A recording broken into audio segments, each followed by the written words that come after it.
So welcome back to Imperfect, the Heart-Centered Leadership Podcast. And I have one of the most flexible guests on my show today. Carly and I have been going back and forth like a ping pong game, trying to get this scheduled. So I'm so grateful for your flexibility and your patience, and welcome to the show. Thank you so much for having me. I'm really looking forward to it. So you are in California, but you've lived in Canada, which is, I always love hearing when my guests get to visit Canada or have lived here. So you're a partial Canadian. We will officially say that to you today. And tell our guests a little bit about yourself. Yeah, so I'm a human behavior specialist, and I focus on just assisting individuals in overcoming their challenges, things that they've gone through past and also present that are keeping them stuck. So whenever they're feeling stuck, they can't move forward, they're getting that frustration where it's like, I just want to be able to have that life that I would love, create the life that I would love. That's where I come in to just help them shift their mindset and figure out like, what's the root cause of what's going on, which sometimes is past and sometimes it's present. So we really just dive deep and do the work to get them to the other side. And so my first leadership question is, how long have you been doing this work, and how did you come up with such an interesting, inviting kind of role for yourself and calling yourself the title that you've given? Yeah, so I have been doing this for 12 years now. And when I think about the human behavior specialist, I wouldn't say, like, it's not therapy in the sense where we're not talking actually very much. Even though there's a great degree of talking, there's not a lot of conversation on the actual story of what occurred. We'll go in and we'll get details about something just so I could help you, ask you questions to shift your perception, to balance out the mind, to balance out the perceptions. And then once we get there, there's a transformation that occurs. So since it's something that's definitely different than the traditional types of therapy, psychologies, et cetera, that's why I didn't want to have it lumped under the same name. Also, so people don't have unrealistic expectations when they get on the phone, where if they do want to just be heard and listened to, I'm actually not the person to come to. I'm going to hear you, I'm going to listen to you, and then I'm going to ask you a ton of questions and shift your perception. Yeah. I love that. And I love that it's not so much of a segregation, but you didn't want to be lumped under that umbrella. And I love that. It's a niche.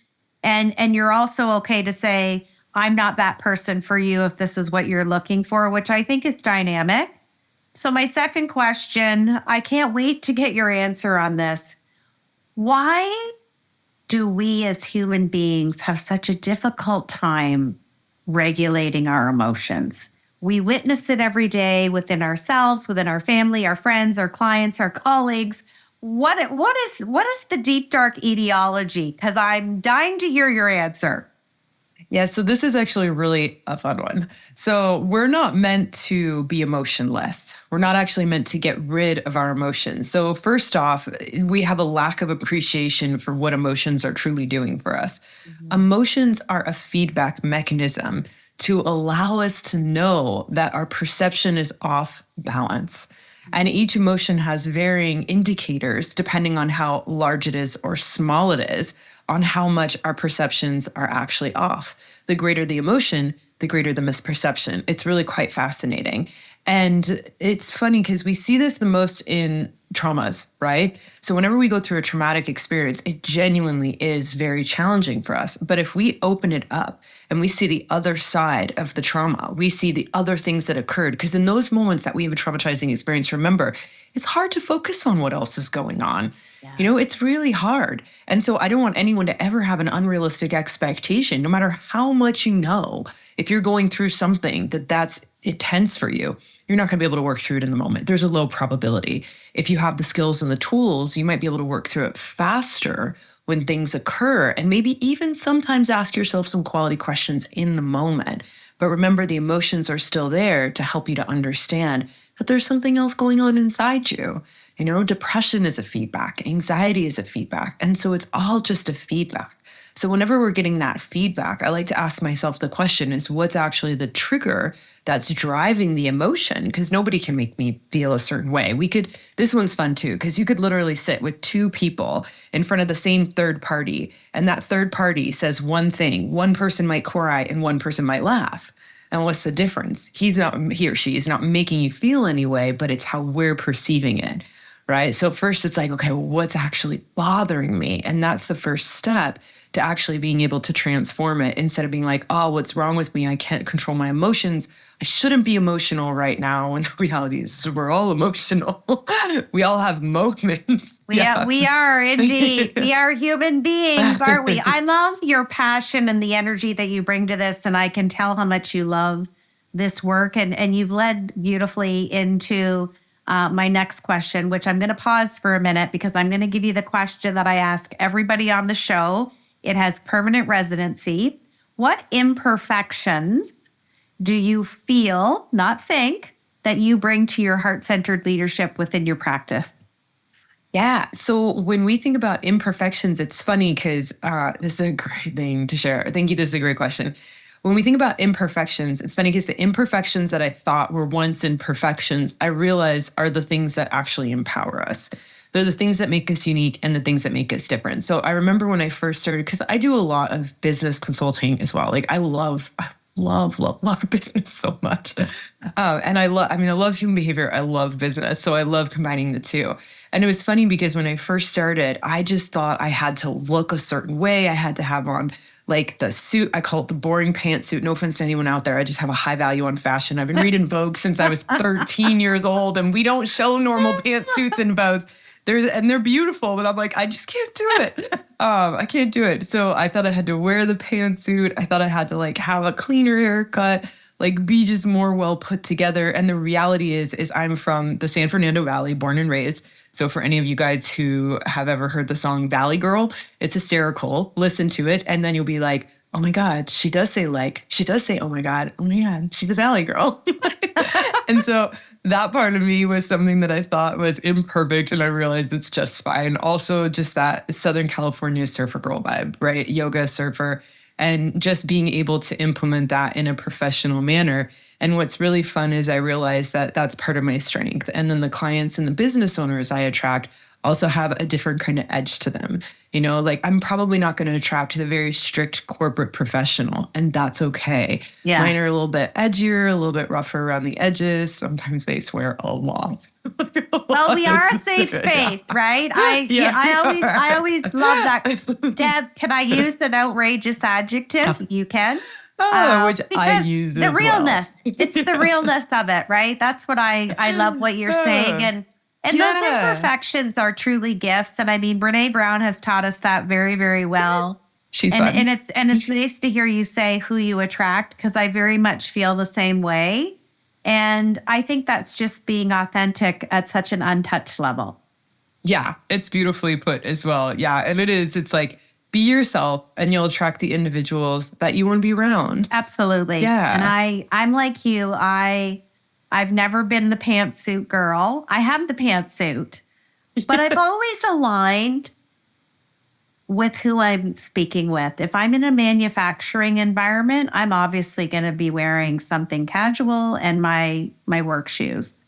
And I always do it so that there's never a level of uncomfortable. I don't want them to be uncomfortable. I'm just going to be myself. And it's not what we put on our body. It's the behavior we exude, the energy we exude. And people pick up on that. And it's really nice and refreshing to hear you say that. Mm-hmm. Now, my third question, I want to piggyback on what you just talked about in terms of trauma. So I used to be a neurotrauma case manager. I always say that I left the medical world because coaching found me. Mm-hmm. So talk about a little bit of variance and where you can come in terms of sequencing, because I have had clients go through trauma and the triggers are real and they're visceral and they're deep and they're messy and hard and nothing's linear, especially when it's wrapped, in a big box of grief. There is no bow. How does the work that you're doing augment in terms of sequencing for EMDR therapy or talk therapy or some of the different modalities that are out there? I'd love to educate our listenership, because behind all the extrinsic titles that we all have, unfortunately, we all have trauma and death and loss and stress in our life. And I just thought this would be such a great question to have you frame for us. Yeah. And this is cool too, because even, you talk about EMDR and talk therapy as well. And this is some of the dynamics that I've seen, how it serves, even my clients when they finally get to me. Then when we're working, it's like how we utilize it. EMDR has been kind of cool in the sense where like I have one client and she will do EMDR and she'll remember things that she didn't remember before. And then she comes to me and we kind of balance perceptions, right? So that's been pretty cool. I haven't tried EMDR, but I found when my clients do it, that some of the benefits that they get is we're pulling up perhaps forgotten memories and then we'll come and do some deeper work on it. So that's pretty cool. I like that. And then there's the other dynamic with talk therapy as well. It's really easy. This is what I've noticed as well. It's like really easy when we go through traumatic situations to actually forget what occurred because it is a trauma.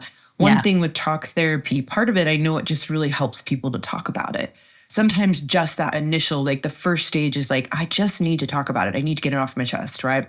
And then also it's actually, you're not forgetting it. So again, by the time they come to me, when I actually ask them to go back into that experience so we can rebalance perceptions, we don't have anything that's vague or nebulous. We can just like get right into the juice, like right in there. And then there's some components and dynamics that have already worked through. So what we want to think about when we're clearing trauma, and I know that some people will already have an overarching experience of this, is if you've gone through a trauma in your childhood, you can see how parts of it have shaped who you are today and how it has served you. Yes. And so we can look on a long-term scale and see how it helps us. And there's a certain level of gratitude we get when we feel that and understand that it wasn't something that was just random. Like you're like, oh, this actually shaped who I am today, so I'm okay with it. To really release the trauma, you actually do that same process, but see how things served you in that moment. And that's where it sometimes gets a little bit tricky because our perceptions of the experience can be so highly charged. But for example, like I was working with an individual who had gone through some sexual trauma when they were 7 years old. And what was really fascinating, as we started to go through their background and what they were experiencing, we realized that that child as an individual was highly infatuated with relationships and had no idea that what she was getting into was going to be something that was that advanced, right? So she's thinking, she's like this little girl, and she's like, I want to be in a relationship with an adult. And so once it got really deep into the process and scary, like she realized that was the moment that she got her childhood back. She had cut relationships out of her life after that. It took her forever to actually be in a relationship. She focused on her school, she focused on her study. And that's when she got the tears of gratitude, right, for that occurring. Because she could see, had that carried on continued, there was a really high probability that her life would have just looked completely different than what it is today. And she loves her life. That's the truth. We all love our life. So that's the challenging part. But when you can get those benefits in the moment and open your heart to the other part of the experience so that we can see why it occurred for us, because you are a purposeful human being. And we don't attract these situations because we're being punished. We attract them because there's a lesson to be learned. And when we understand that lesson, it opens our heart. And when you clear that in the moment, the trauma officially releases. You'll get a partial trauma release by seeing how it like shifts and transforms your life on the long-term scale. But to get that really, really juicy one, you got to get back in that moment. Yeah, back in that moment. So it's, that's when I say, like, when you have it, people come to my workshops. They also do one-on-one with me. If you can't come do one-on-one, it's totally fine. We have workshops set up for that as well, where you can crank it out in the weekend. We help you through it and stuff. Because we don't expect anyone to be able to do that right off the bat. When I say we, it's my husband and I in workshops. I don't expect you to be able to have the answers right off the bat. And especially since I've been doing it so long and my husband, like, we've gotten to see a lot of the commonalities between what this occurs. Yeah. And just helping people get to the other side of it. Yeah, you definitely get to see some trends when you've done enough cohorts, and that's interesting the way you kind of frame that. So my last leadership question is, think about the younger version of Carly, and where's that pivotal age where we could really make an impact on perception of youth? And what are some tools or strategies that our listeners can help, whether it's their children or a younger sibling, or what's something we can put in their toolkit to help? Yeah, that's a really good question. Yeah. So I actually occasionally get to work with one of my clients' kids. He's 7. He's super fun. And he's already understanding what's purposeful for him. He's already pursuing his life purpose, and he already has an idea of what that looks like. So when I say you can do it at an incredibly young age, and it's obvious, it really genuinely is. And as parents, it's paying attention to what your kids are demonstrating is important to them, right? So and sometimes people judge their kids for video games, but I also have a client who's one of the top video game producers in the world, centimillionaire. And what was his most important thing growing up was video games. His mom nurtured it. She played the video games, wound up wanting to do coding, and now he's a creator, right? So it's not to say it's a good or bad thing. It's just understanding what they're doing and what's important, and then linking that to their education, right? Because you could be a video game designer. My brother, he actually does, he loves video games. He does commercials for video games where he actually plays video games and has to do it in such a specific way that whenever you see a commercial or a cool thing happening in a video game, that's my brother. Like, he does that. And then he's going to learn how to produce it and direct them, right? So he's moving up the scale. And it's a huge industry, by the way. So it's like, how do you actually pay attention to what your kids love and nurture that? And then there's education around it. If your kids love music, if your kids love sports car, if your kids love sports in general, right? Also showing them like how each of these aspects in school assist that, because they don't actually want to learn math or history. But if you link math to video games, if you link science and history to video games and show them how it help them play their games, if you show them how it help them with their sports, if they're really social, if you show them how it help them socially, then they're like, well, yeah, I want to learn this. Because your kids are already demonstrating things that are massively important to them. Yeah. Massively. I love the video game reference because when I case managed, I would get some PED files with a brain injury or spinal cord injury or sometimes severe orthopedic injury. And the parents used to say, is this unhealthy? And I said, well, we're working on hand and eye coordination, memory, attention. I think we're doing pretty good. And it's like you said, well, we can make the link to a positive, but it's like in the leadership world. Well, I do this because that's the way I was shown. Mm-hmm. And then if it wasn't done in the right way, it's okay, let's talk about the unlearn, relearn model. And there is other ways. So I think the thread through your leadership questions and the way you frame things is there's always room for self-audit. There's always room to improve. And sometimes we have to think outside the box and get creative and not have our own perceptions in the mix. Yeah, absolutely. Because our perceptions as well, remember, as parents, we're going to inject what we perceive our kids should have to, need to do, supposed to do. Right. And what's funny is your kid's life will demonstrate what they truly would love to do. Yes. And it's really hard as parents. It is. Obviously, there are some shoulds that we are going to hold on to. Yes. Like, please don't look both ways before you cross the street. Yes. Period. There are the shoulds and the have tos that we want to uphold for sure, and that we are going to inject, and there's service for that. Yeah. But then at the same time, it's like, if your kid's depressed, if they're having a hard time, then help them connect with what's important to them, because any sign of depression means that they keep thinking and comparing their life to a reality they think it should be, instead of appreciating their life for what it is. Whenever we put our life down and put the outside world's life up, guess what? That makes us depressed. Yeah. It's a natural state that we're going to be in when we're actually disowning the magnificence of our own life. Yes. So really paying attention to, when someone's procrastinating, this goes for everyone. Well, you're procrastinating, but that doesn't mean the time disappeared. What did you invest your time in instead? Exactly. And that's the thing that's more important to you than what you procrastinated on. Absolutely. Right?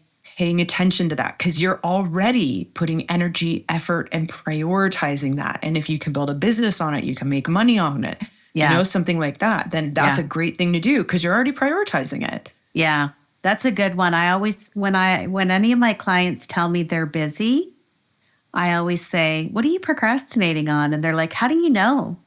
And then when they actually do the task, they're like, Deb, it took me 15 minutes, but I procrastinated for 3 weeks. And I'm like, so hindsight's 2020, right? So fun. Okay, I'm going to ask you my Fab Four. These are just 4 questions. I don't want you to think, just tell us whatever is on the top of that brilliant mind of yours. Okay, first question. What phrase or word shows up in your leadership language every day? Okay, so when I think about leadership language, so there's 2 things that come to mind is I like to really pay attention to when I use the language love, want to, right? Choose to, because that's very different than when I say I should, I have to, I'm supposed to, because should, have to, supposed to's are according to someone else. Yes. And so I'm really paying attention to that to make sure that I'm staying focused and connected with what's important to me. That one's a big one. And then the other thing that comes up, which I say a lot, is BJ Palmer. He's like the father of chiropractic. He's really fun. But he said, take no credit, take no blame, just keep focused on your chief aim. And I love that statement so much. And for me, it like encompasses leadership because it's not about being proud. It's not about being puffed up, take no credit, take no blame. It's not about guilt and shame. Just keep focused on your chief aim. Like stay focused on the primary objective, stay focused on your purpose. Yeah. So I feel like that just encompasses leadership. Well, and it's that whole premise of self-directed. You know, we don't have to have that big, you know, Eeyore from Winnie the Pooh mode. We don't have to have that. We don't have to have that obligation cloak. Like, just take that thing off and you're not really living purposeful. So that's beautiful. Okay, second question. Name a book that you've read at any juncture in your life. What was the name of the book? Who wrote it? And why was it impactful for you in your life? Yeah, I love books, by the way, you guys. So recently, one that I really loved was the Nike Shoe Dog book. So I forget who wrote it, which is awful because it's like the owner of the company, but I don't remember. So it's a really good book. But why I loved it is, you know, we hear all these, you know, you get to hear all these people talk about their businesses and stuff. And for me, it's a real gap where if I hear Elon Musk talk about his business or Jeff Bezos or Oprah or something, I'm like, we are not relatable. Like, I cannot relate to you right now. I'm not at that stage. So listening to how Nike built the company from the ground up was so inspiring to hear.